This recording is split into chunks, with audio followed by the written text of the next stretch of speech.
Folks, do I have a treat for you today. I met this gentleman about 3 or 4 years ago in Florida at the National Autism Conference, and we talked, and I just, right then, after reading many of his articles and studies and what have you, I knew I had to have him on the show, and then we kind of lost contact, and every once in a while I would think about getting him back on the program, and something would happen, and it just happened this time after this last article that I read from him that I knew that we had to get Dr. Russell Blaylock on the program. So today, as soon as we get back from the break, we're going to have Dr. Russell Blaylock on for the entire hour. You are listening to Linderman Unleashed on naturalnewsradio.com. All right, folks, welcome to Linderman Unleashed. I'm your host, Kurt Linderman Sr., bringing you the bare-knuckled right hook of truth to any that would try to put the chokehold on your liberty and health freedom. As I promised at the beginning of the program, Dr. Russell Blaylock is on today. Doc Blaylock, how you doing, man? Doing very good. Appreciate the invitation. Well, man, I'm thrilled. In fact, I even went upstairs and this sounds kind of comical, but I even went upstairs and I had my smartphone on me, and I got your email back when I emailed you and said, I don't know if you remember me, but I'd sure love to have you on the program. And at the time, I was on Linderman Live with Autism One Radio, and then when you emailed me back saying, sure, I remember you. You were that martial arts fighter and everything, I took it up and said, God, look, Kim, he remembers me.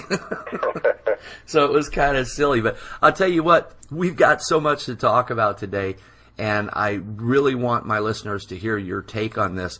The main reason I got you on the program was your recent article about the nano aluminum particles in the chemtrails, and I think it's just so important that people understand what's going on here. So could you tell me what got you interested in this, and what started you writing this, this recent paper?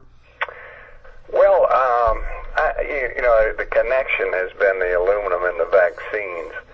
I wrote several articles about the effect of the adjuvants in vaccines, including the mercury and the aluminum effect.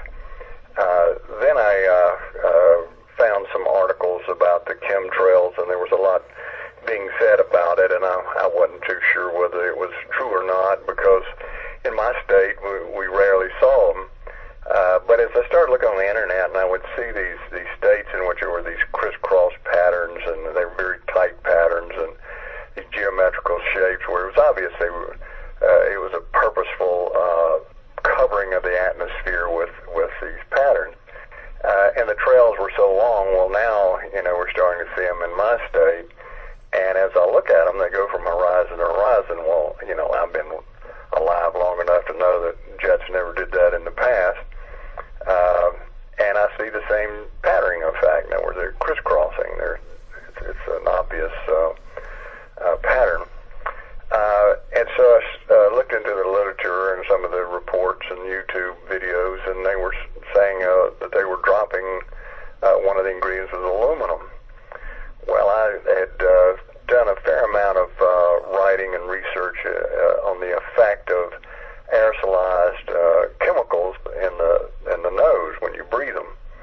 And what we knew was that these particles tend to travel along the olfactory nerves, which are the smell nerves in the nose, and it travels directly to the part of the brain that has to do with memory and emotions, the hippocampus, the entorhinal area, and the prefrontal cortex, and that you can trace these chemicals traveling along that nerve and depositing in this area of the brain. The other thing that was known is that if you aerosolize aluminum, it's one of the metals that passes very easily along this track and directly into the brain, so it bypasses the blood-brain barrier and goes directly into the brain and accumulates. Well, if you do it in animals, it produces lesions or damage in that area of the brain, and the animal will begin to show changes of memory and learning and emotional changes. When we look at people who have Alzheimer's disease, ironically, the highest concentration of aluminum in the brain is that same entry point, what's called the entorhinal cortex, and the levels continue to accumulate. So we have compelling evidence that aerosolized aluminum alone will enter the brain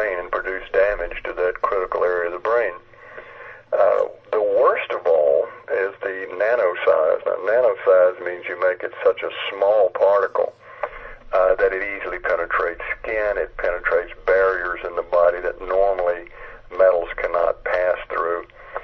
When you nanosize and produce these incredibly small particulate matter, it passes very easily. So when you nanosize aluminum and you use it in these aerosols through the nasal passages, it enters the brain in very high concentrations. And they find that the nano-sized aluminum in the brain is infinitely more toxic. Now, one of the toxic reactions to aluminum is intense inflammation and activation of cells in the brain that are the immune cells called microglia. Aluminum is a very potent activator of these immune cells, and that triggers the release of a powerful substance called glutamate, which is an excitotoxin. It causes cells to die from an excitatory mechanism, kind of complex mechanism, but it is a combination of inflammation and excitotoxicity. And I coined the term in the medical literature called immunoexcitotoxicity to describe that process. So we know that occurs. We know it occurs very easily. Now, the reports are coming out now that what they're spraying is nano-sized aluminum, and the idea is the whole concept of preventing global warming. And they nano-size the aluminum so it'll stay in the upper atmosphere longer, supposedly as a reflective compound, metal. The problem with that, even from a climatologic description, is that if you make it into cirrus-like clouds rather than reflecting it upward and out of the atmosphere, it reflects the heat downward and actually causes global warming. So you could envision that they're doing this on purpose to make the atmosphere heat up so they can see the atmosphere is warming up. But what I'm concerned about mainly is the medical effect, and that's because of these very strong connection between aluminum passing through this pathway into the brain is so strongly connected with Alzheimer's disease and other diseases of memory. If you're aerosolizing this and spraying literally tons of it over the world, and people are constantly breathing that aerosolized nano-sized aluminum, which will easily penetrate filters in your air-conditioned system, enter your home. So you're breathing it 24 hours a day, producing high levels of aluminum in this part of the brain, and the consequences could be absolutely devastating. It could cause a huge increase in Alzheimer's disease and inflammatory neurological disorders. Now, I watched YouTube, which was a geoengineering conference that the government had put on. And in the conference, one of the questions somebody in the audience asked, well, what is the medical effect of spraying aluminum in the atmosphere? And the speaker said, well, we don't really know, but we're in the process of researching that. Well, of course, that was an absolute lie. We do know what it does. Right. But the fact that they were admitting that, in fact, they were going to spray, they gave it in the future tense, that they were going to spray aluminum. The evidence now from the examination by biologists and scientists around the world is that the aluminum level in the lakes and streams and trees is increasing enormously. Some areas have incredible elevations of aluminum in the groundwater and in the vegetation. So if this indeed is happening, we're looking at a medical catastrophe that's worldwide. Well, and one of the main things that bothers me about that is we see the same thing with the vaccines. We're going to put all these vaccines together and inject them into your child. Well, have we tested that? No, we don't. We don't know what's going on. To already implement this program and have it going out, literally, I live in Missouri, and I can tell you, on any given day, it's chemtrail after chemtrail after chemtrail. It's ridiculous. It covers the entire sky on certain days. And not knowing what the health impacts are, that's criminal. Well, it is, and I've been on several programs, and that's what my statement was, that it's criminal, and whoever's doing this should be charged with a criminal act. That this could kill thousands, if not millions, of people eventually. I mean, if you're inducing Alzheimer's disease on a worldwide scale, and you're inducing a number of diseases just from breathing it. I mean, within the lungs, you can produce asthma, you can produce chronic lung disease. People who have pre-existing chronic lung disease will precipitously get worse because aluminum, as it enters the epithelium of the lungs, is going to produce intense inflammatory reactions, and that's going to produce a worsening of their pulmonary conditions. Also, the aluminum is absorbed into the bloodstream, can be deposited in the heart. People with heart failure would get worse. People with hypertension would get worse. Numerous diseases could be precipitated and worsened by such an insane policy. But it is criminal. It's a criminal act. Yeah, no doubt. No one was asked permission to do this. This was not announced publicly. This was not entered into a public forum, so these health issues could be discussed. They just secretly have done it on a worldwide scale of an enormous proportion, dropping hundreds of thousands of tons of this product in the atmosphere. Exactly. The thing about it, it's irreversible. Once it enters the streams and the waters and the plants, there's no way to remove it. You've destroyed massive amounts of the environment. Yeah, and I'll tell you what, when we get back from the break, I want to talk about how the deniers out there, the skeptics out there, are just making themselves look completely ridiculous. Hey, folks, don't forget to support our sponsors. They support this radio program. We're going to be right back. You're listening to Linderman Unleashed with Dr. Russell Blaylock as the guest on naturalnewsradio.com. All right, folks, thanks for staying with us. Dr. Blaylock, this stratospheric aerosol geoengineering is what we're referring to when we're talking about these chemtrails, and I love how you talked about the fact that when you were younger, you knew what contrails looked like. They lasted about maybe a couple of 100 or 1,000 feet, and then they slowly dissipated. And what we're seeing now is just a structured blanketing of the atmosphere, and basically what comes up has to come down. I remember that old song, and it's really frightening because I'm reading in preparing for this interview. I like looking at both sides of the issue, and I'm looking at these skeptics, and they're talking about, well, these studies that were done, samples that were taken, they were taken off of aluminum-sided buildings and all this idiot crap that they're talking about. And it's like, what aluminum-sided buildings are you talking about? Because what I'm seeing is they're taking it out of one of the tributaries of Lake Shasta, off the snow-capped mountain of Mount Shasta. They're taking it out of the bark of trees that have died from aluminum toxicity. This is all, so blatantly real. I just can't believe that there are skeptics out there that can deny this. Well, the skeptics usually are people who are involved with government somehow, and that's their job. Their job is to debunk it.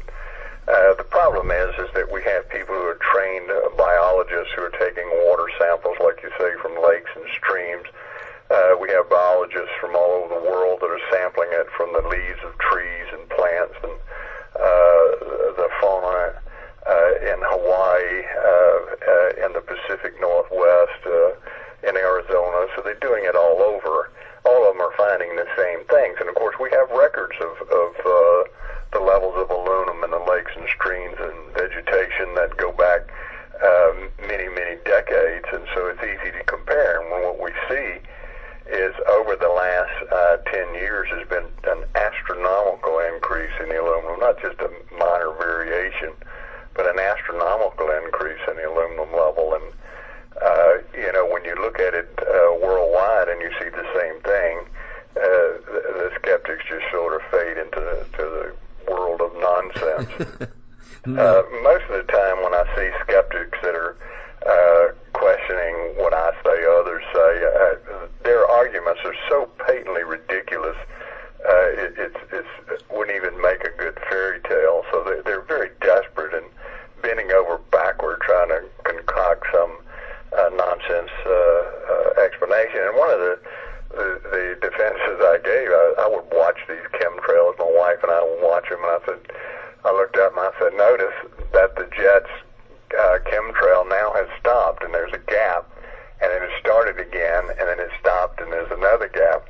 Well, if it's a contrail, that means a jet the size of a B-17 is shutting its engines off and starting them back up. Yeah, well, a little sputter there. Jets can't shut their engines off and turn them back on repeatedly. So, that alone proves it's nonsense. They're not turning them on and turn them off within a short distance. And then they give the explanation, it's the coldness of the atmosphere. Well, you can see two jets flying at the same time. They're both large jets. One of them has a normal contrail, very short, very small. The other next to it is a huge trail. And so they're flying at the same time, same atmosphere, same temperature, same elevation, and yet their trails are different. And they're obviously different, tremendously different. And when these chemtrails go over, it produces huge clouds. Well, you don't see contrails that produce persisting clouds. No, they immediately begin to dissipate. After the jet is gone. That's sheer nonsense. So, their explanations are laughable nonsense. Yeah, I mean, contrails, by their very nature, begin to dissipate as soon as they come out of the plane. And what we're seeing here is particles that are remaining intact and spreading. It's patently ridiculous. Sure, and they form clouds. Yeah. We've seen some days in which virtually every cloud in the sky is a chemtrail cloud, and they're there long after the jet's gone. I mean, hours after. They're these huge smudges of clouding. Well, that's not a contrail. Contrails don't last that long. And the other thing that's suspicious is when they try to get the military to let them sample the fuel in these jets. They wouldn't let them do it directly. What they did is they sent them samples of jet fuel. Well, that's two different things. Yeah. I want to know what's in that jet fuel. I don't want to have you send me a sample. You go down to the pure tank and send a sample, but you're not taking what's being sprayed into the atmosphere. So there's a lot of secrecy. They don't want sampling. They don't want you on the airplanes, and so you have to question, well, what's all this secrecy about? Well, and is that how they're doing it? Is adding it to the jet fuel so that it disperses, or and this is something I don't know. Is it a big C-130 or something that's got these huge tanks and the pilots are fully aware of what they're doing? Well, I would suspect the latter. Even though a lot of the people suspect what's being put in the fuel, I don't think you could put a high enough concentration in the fuel that might interfere with the fuel and ruin the engine. I think there's separate tanks that they're spraying, and some of the photographs I've seen up close of the jets, it looks like separate nozzles. And so, the size of the cloud coming directly out of the jet is huge. I mean, it's as large as a fuselage. I suspect that they have separate tanks that contain these compounds that are being sprayed. And, I've heard a lot of people saying, well, you would have a pilot that would finally, turn state's evidence or become a whistleblower or whatever they want to say. But, I mean, we've got pediatricians out there continuing to stick needles into young children left and right over and over again. They really honestly believe they're doing the right thing, and I think that's what we're going to see with this stratospheric engineering, geoengineering, is just the simple fact that these people have been brainwashed into believing that what they're doing is important and good for the environment. Yeah, that's certainly a strong possibility. Pilots in the military, of course, in the military, they're told what's in those tanks is none of your business. Right. That's out of your need to know. And if you've ever been in the military, that's the way things things work. Everything's categorized. You know, you have certain information you're allowed, and none of your business, and you better not even look into it. So the pilot's just told, you know, spray this, and it's, you know, he may be told it's for geoengineering, but the contents of it he doesn't know. These pilots, they don't know anything about nano-aluminum. They don't know about the neurological effect of aluminum accumulation in the brain. They're just told that this is protecting the environment and preventing the catastrophe. You see, the military's even been told that this supersedes everything else in terms of national security. That global warming is the greatest threat to our national security, which is sheer nonsense. But in the military, you know, like you say, you have a closed audience that it's easy to instill this propaganda, and they don't generally ask questions. You know, when I was in the military, people didn't ask questions.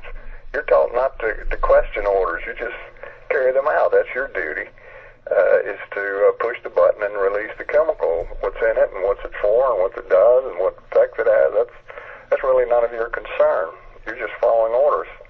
Yeah, that's one reason why I only spent 4 years in the military.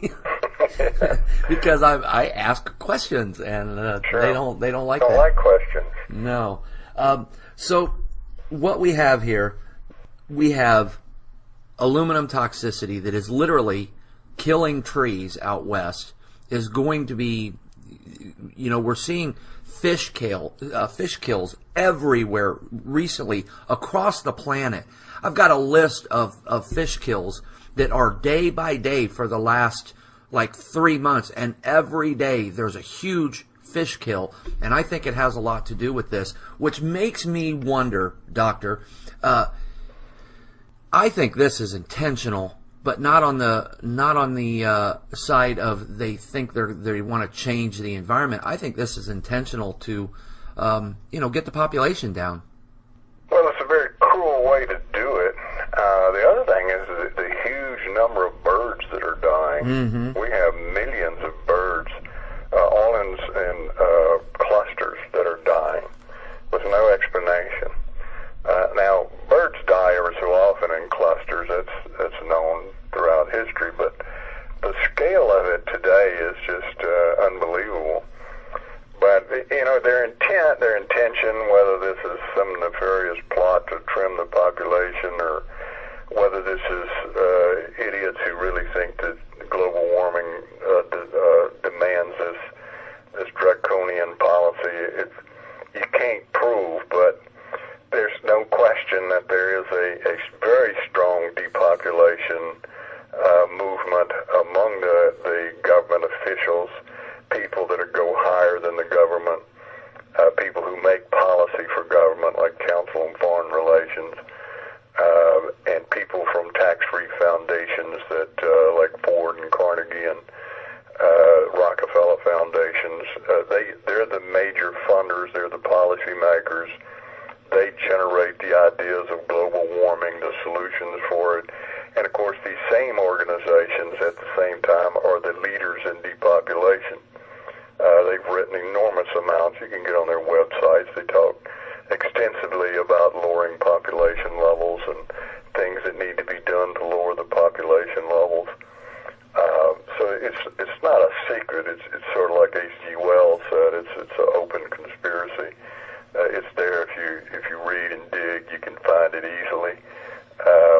So it's an open conspiracy to depopulate the world, and they're using numerous methods, things that reduce fertility, things that increase death rates, things that will kill off populations of the weak, sick population quicker than everybody else. So doing this, of course, the people who have pre-existing disease are going to die off a lot faster in large numbers.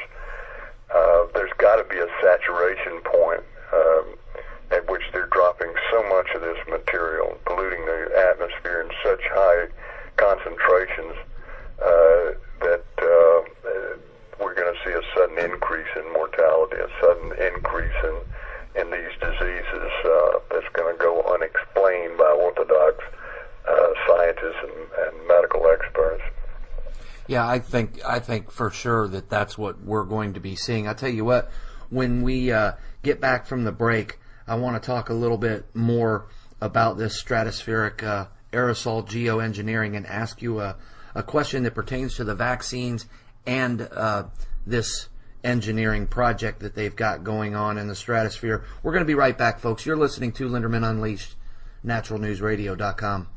All right, folks, thanks for staying with us. I've still got Dr. Blaylock on the program. If you want to check out his stuff, you can go to www.blaylockwellnesscenter.com. And if you haven't subscribed to the Blaylock Wellness Report, what's wrong with you?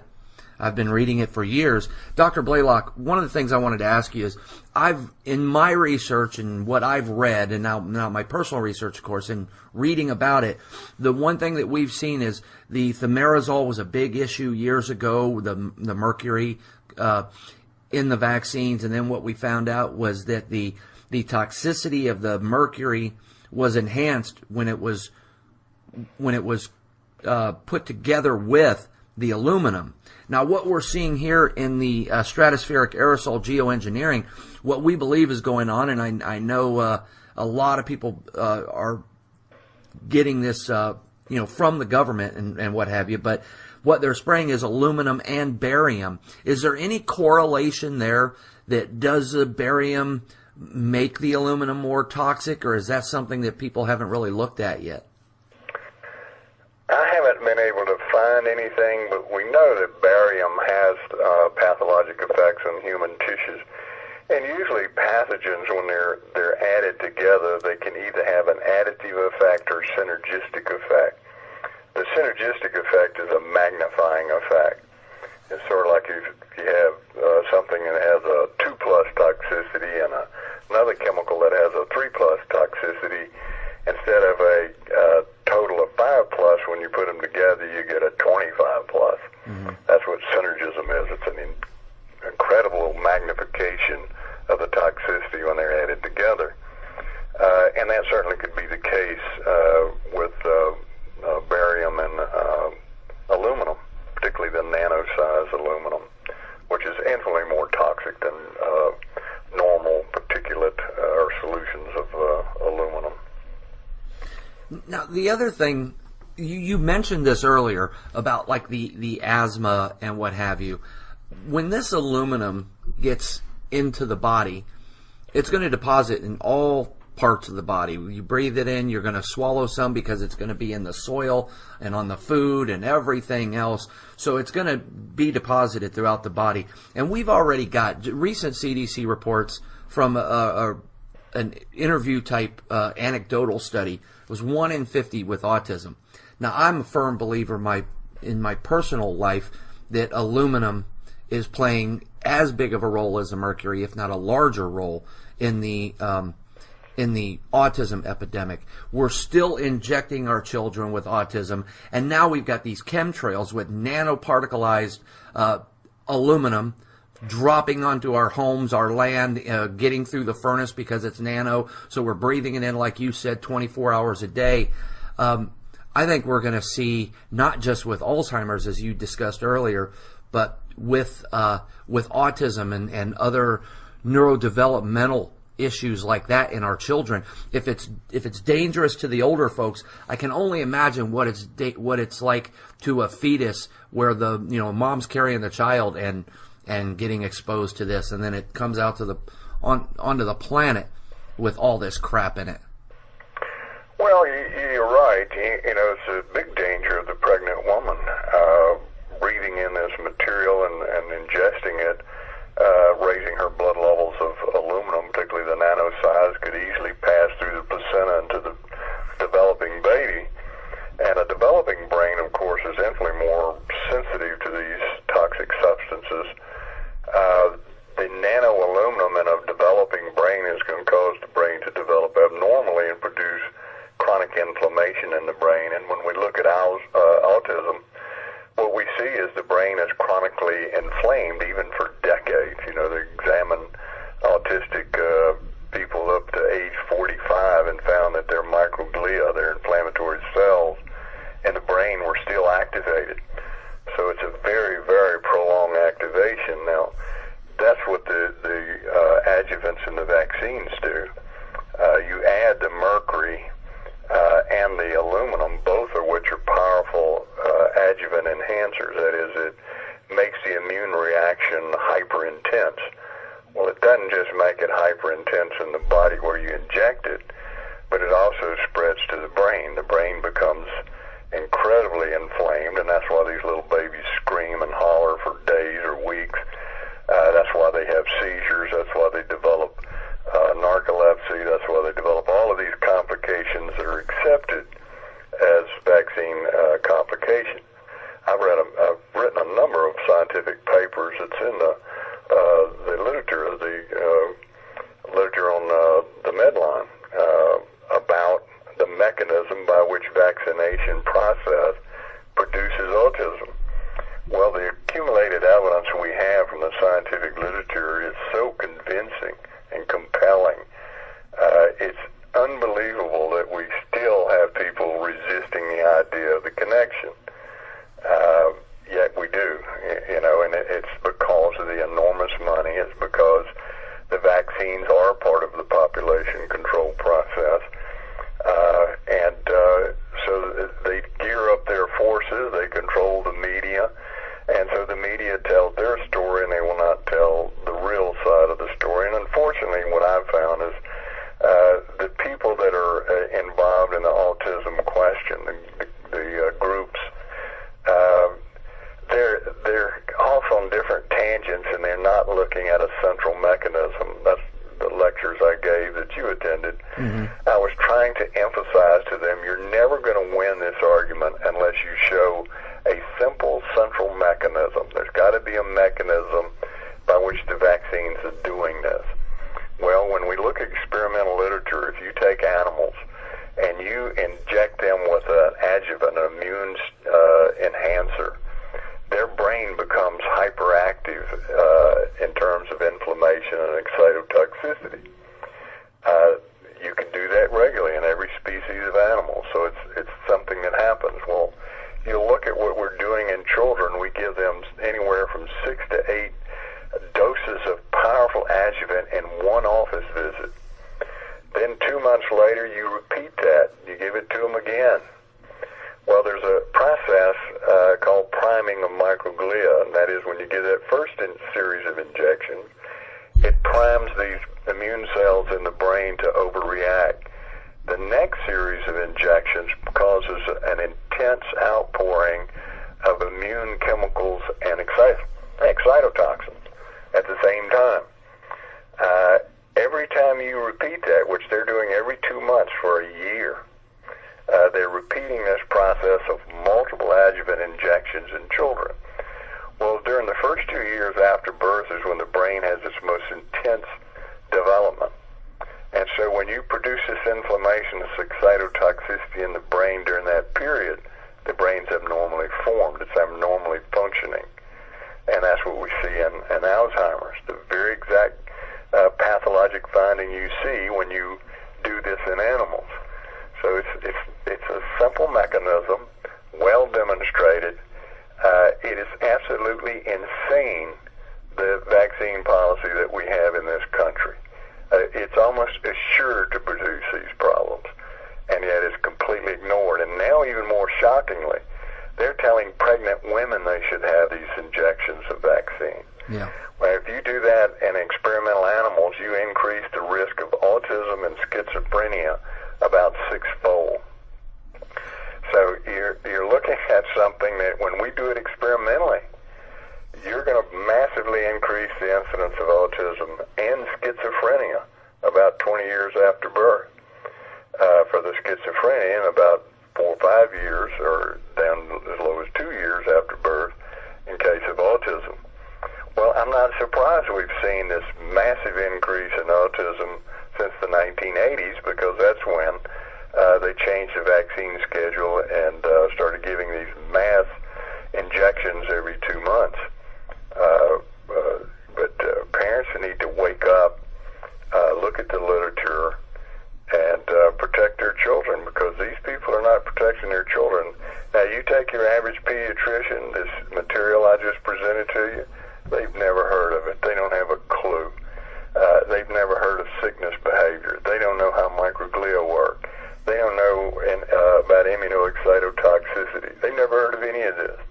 They just think vaccines are safe because somebody told them it was, and they concocted some fake studies, epidemiologic studies, to make it seem like it was safe.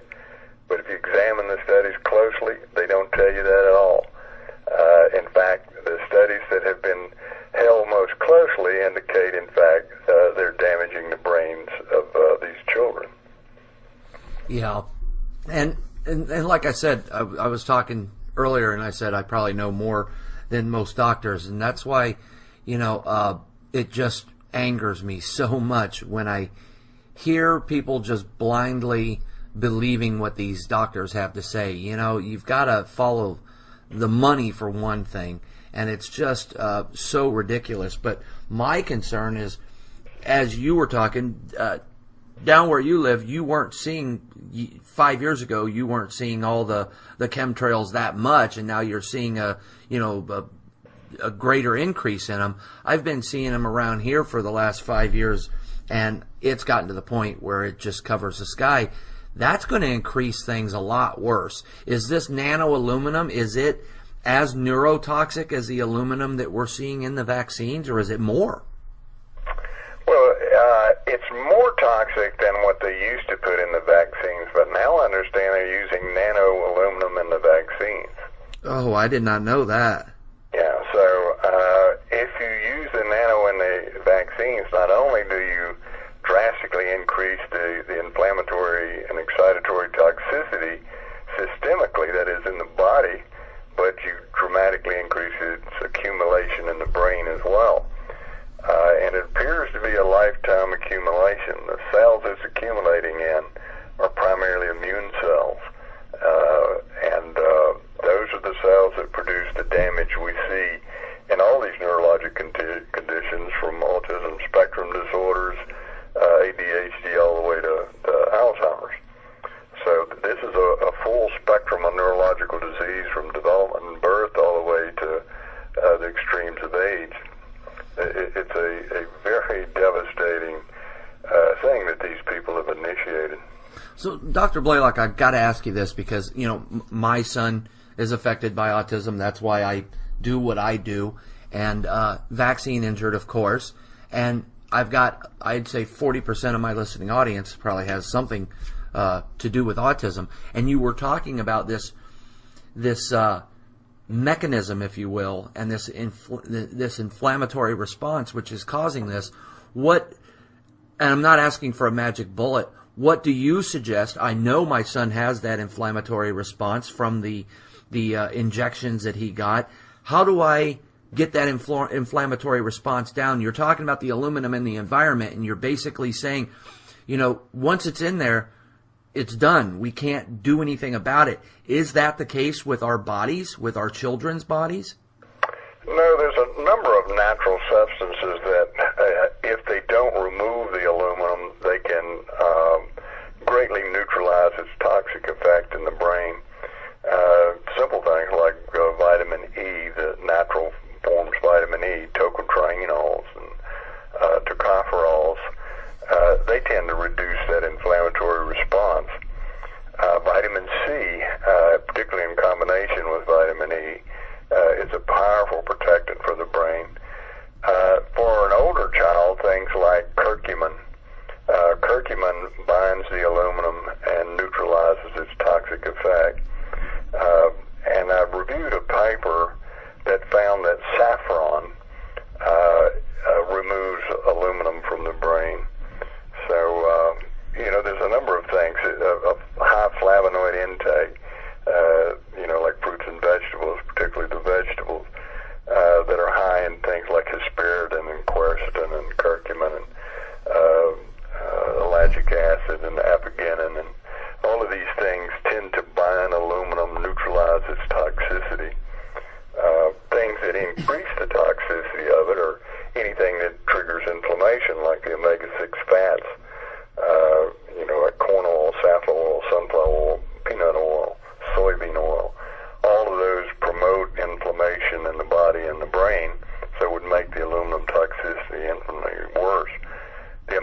D3, like DHA in particular.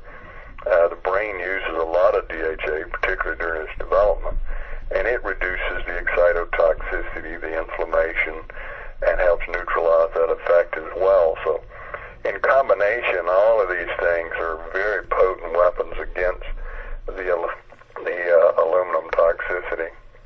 And so what you're saying is if we use these, you get rid of that, or you drastically reduce that aluminum toxicity, the inflammation goes down, and these kids can start getting better, maybe not recovered, but better? Yeah, and that's what we see in a lot of these cases. Once you change their nutrition, they start getting better. And there's just compelling evidence now from the research literature that excitotoxicity is playing a major role in autism and ADHD and a number of these diseases.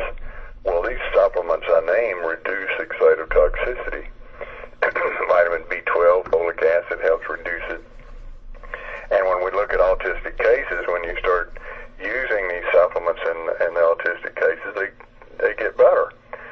When you improve the gut flora, the probiotics in the gut, that modulates immunity, so it lowers the immune reaction.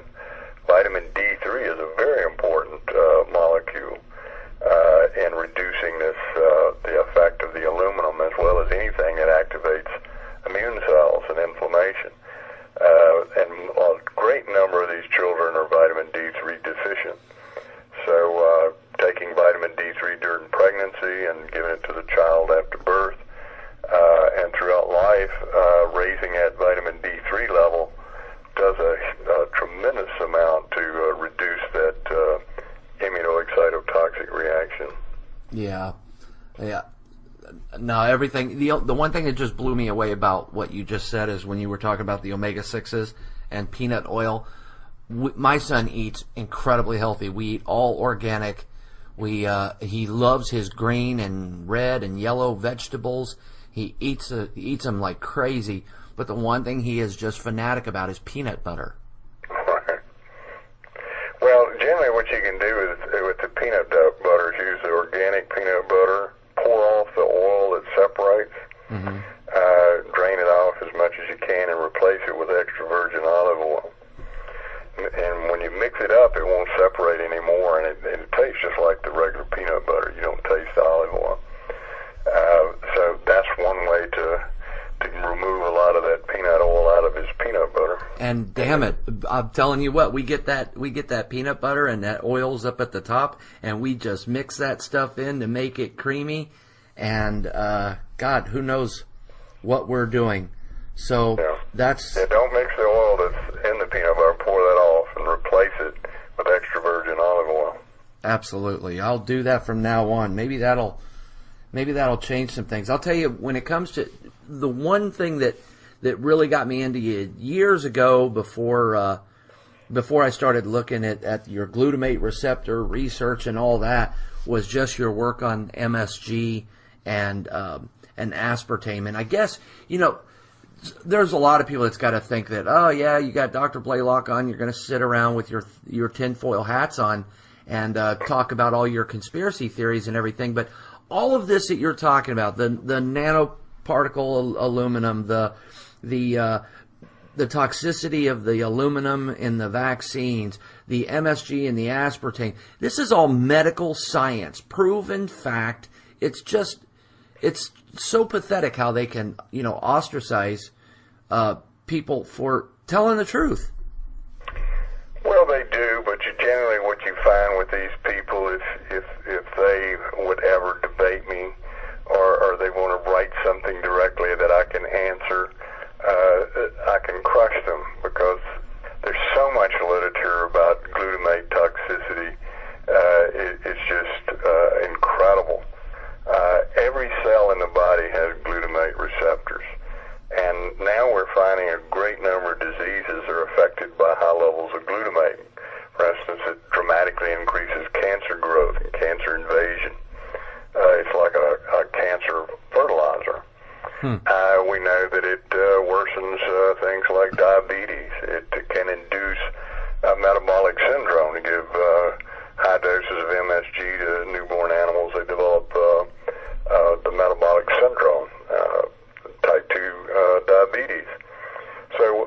there's a great number of diseases, and the list just keeps growing. Well, if anyone's a skeptic, get on PubMed, the official medical government list of medical references. Get on there and type in glutamate or glutamate receptor. You get about 30 or 40,000 pages of articles, 20 articles per page. You won't even be able to read all the titles. There's so many. It's one of the fastest growing areas of research, not just in neurologic diseases, but virtually every disease. We're seeing that the glutamate receptor is a universal receptor. It's found everywhere. It's found in plants. It's found in every animal. It's found in every tissue. So it is one of the most critical. If 90% of all neurotransmission in the cortex of the brain is by glutamate. Over half the transmission in the entire brain is by glutamate. That far exceeds all the other neurotransmitters combined. And all of them are controlled and regulated by the glutamate receptors. So anyone who talks about this being of no consequence is talking through their hat. They don't know their literature. I write a number of articles on this in relation to brain tumors and effect on various tissues. So if you want to look at these articles and see the references, I always have 200 or 300 references per article, and you can look up for yourself. I encourage the skeptic to challenge me because I have the literature on my side. The science is on my side, certainly not on theirs. And most of them have no clue of what they're talking about. That's true. And it would rather be ironic that we'd be wearing aluminum foil hats. Well, this is a common method to just dispel things, is make your opponent look like they're just fringe, ridiculous people that are conspiracy nuts. Of course, if you look at the ideas that they're expressing, they're irrefutable. And the whole idea of using these sort of disparaging remarks is to make it where people won't even look at what you're saying. Right. Because what they fear most is that people will look at what you're saying and come back and say, well, that makes a lot of sense. They seem to be making a lot more sense than their distractors. And that's what terrifies them. It was like during the fluoride debate. I remember one of the articles I found was a statement by a professor of dental in a dental school. And he told his fellow professors, he said, whatever you do, don't let them debate fluoride because they'll always win. So just teach them that it's safe and it's good, but no debates. Yeah, exactly. And that's what they're terrified of, is that the public just might look at your data, they might look at your argument and come away thinking, well, their argument is a lot stronger than yours. Right. I'll tell you, we've only got a couple of minutes left, Dr. Blaylock, so if people want to learn about you, I've already given the website, but go ahead and give it again and tell them how to get the Blaylock Wellness Report. Yeah, you can get that through the www.blaylock.wellnesscenter.com. That's Blaylock, B-L-A-Y-L-O-C-K, wellnesscenter.com. And you can find a link to subscribe to the newsletter through that. And on that BlaylockWellnessCenter.com, can they also get links to your previous articles? Yeah, my son runs that site, and he can. It has all the articles on it. I have some that I just finished publishing. I need to add to it. One is on cancer and immunoexcitotoxicity. Has to do with a brain cancer, but yeah, we can do that. These are very technical articles, but the public can look at them. They can look at the references and see that this isn't just a lot of nonsense that we're making up. It's published in reputable journals. Absolutely. Well, Dr. Blaylock, thank you so much for being on the program, and I really hope you come back. We've got so much to talk about. Well, I appreciate it. All right. I really great.